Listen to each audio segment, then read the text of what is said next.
Merci Monsieur le Président. J'ai hésité avant d'intervenir parce que tout simplement mon propos concerne la question de la contractualisation et nous avons hésité au sein de notre groupe à le faire soit maintenant, soit demain au moment de la proposition de motion émanant de la majorité.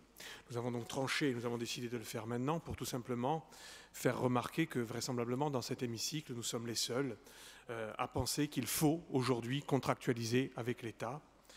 Que la proposition qui nous est faite, elle est tout simplement elle relève d'une certaine logique. D'ailleurs, je vais quand même vous faire remarquer que vous ne pouvez pas, lorsque vous faites votre débat d'orientation budgétaire au niveau de la majorité, pointer du doigt des collectivités dont vous estimez, peut-être à raison, qu'elles ont dérapé sur les dépenses de fonctionnement et que ces dépenses de fonctionnement engendrent forcément une incapacité à investir davantage. Vous ne pouvez pas le faire et ensuite reprocher à l'État tout simplement d'imaginer, même si lui n'est pas vertueux, je partage cette analyse, n'a pas toujours été vertueux, car je pense que le nouveau gouvernement essaye depuis qu'il est aux responsabilités, et d'ailleurs certains le lui reprochent, de faire en sorte de ne pas déraper sur les dépenses de fonctionnement et je dirais sur la question de la dette. Vous ne pouvez pas reprocher à l'État d'inciter les collectivités locales avec qui il souhaite être partenaire, de contingenter des dérapages budgétaires qui viendront mettre à mal des politiques d'investissement nécessaires au territoire. Donc, nous, ce que fait le gouvernement aujourd'hui, ça mérite peut-être une discussion, ça mérite sûrement une discussion, mais nous pensons que cette contractualisation, qui bien sûr doit intégrer la dimension spécifique de la Corse. Mais qui dit contrat, dit discussion.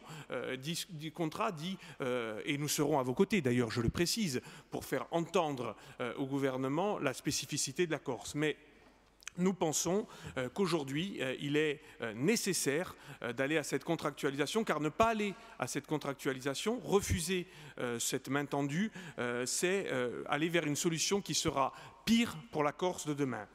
Nous le pensons d'autant plus volontiers, et permettez-moi de le dire, d'ailleurs, j'aime bien souvent m'exprimer en dernier, ça permet d'entendre nos collègues, et Jean Martin m'a interpellé sur la fameuse question de l'externalisation. Alors je me suis dit, et je n'ai pas trouvé la réponse, c'est vrai qu'on pourrait penser le faire en interne. Le président de l'exécutif va sûrement répondre que des fonctionnaires sous son autorité ne permettraient pas d'établir un document qui serait pour nous, opposition, forcément un document recevable, donc parce qu'on pourrait penser qu'ils ont été un peu la main du président de l'exécutif.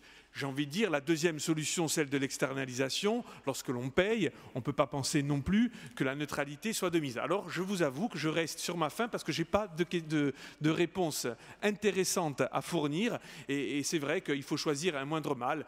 L'exécutif a fait un choix, le vôtre me paraît tout aussi acceptable, on va l'accepter en tant que tel. Mais je rebondis sur cela, pourquoi ?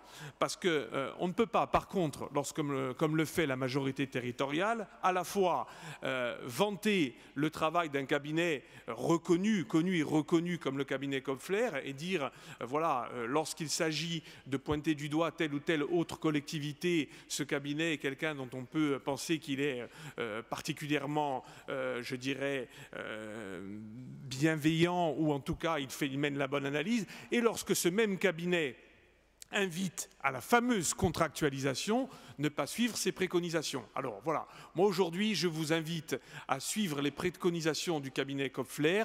Mon ami François Hollande a expliqué ce qu'il croyait être juste concernant le passé du conseil départemental de Haute-Corse, au moins pour les 2 dernières années, et vous imaginez bien que je suis totalement solidaire et fier du travail qui a pu être fait. Je l'ai dit pendant la campagne territoriale, je l'ai répété à maintes reprises. Il était rarissime qu'à un mois d'une élection territoriale, une assemblée dans sa totalité, opposition confondue, et je me permets de faire remarquer, y compris les élus nationalistes de l'époque, ont salué le travail du président du conseil départemental qui était François Hollande. On ne peut pas à la fois donc prendre en considération les préconisations du cabinet Kopfler, entre guillemets, lorsque ça vous arrange, et ne pas suivre ces préconisations lorsque vous voulez peut-être, et j'ose espérer que ce n'est pas le cas, faire de cette question de la contractualisation une question politique. Je vous remercie.